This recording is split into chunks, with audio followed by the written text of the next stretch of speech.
Takže vážení, zinek je velmi významný biogenní kov.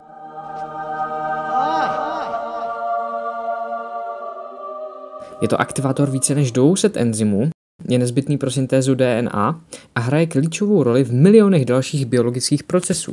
Jeho nedostatek může způsobit progresivní bulózně postulózní dermatitidu spojenou s paronychií a generalizovanou alopécií. Přibližně 17% světové populace Homo sapiens trpí nedostatkem zinku. To je skoro 1/5 všech lidí.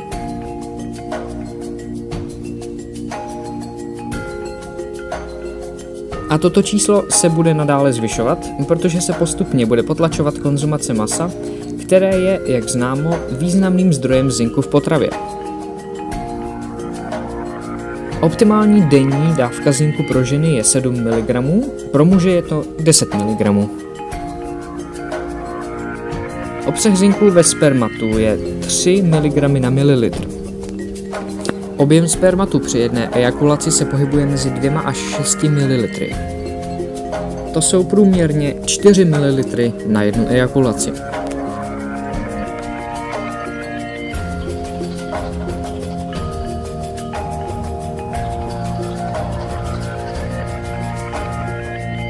Jedna ejakulace tedy obsahuje v průměru 12 mg zinku.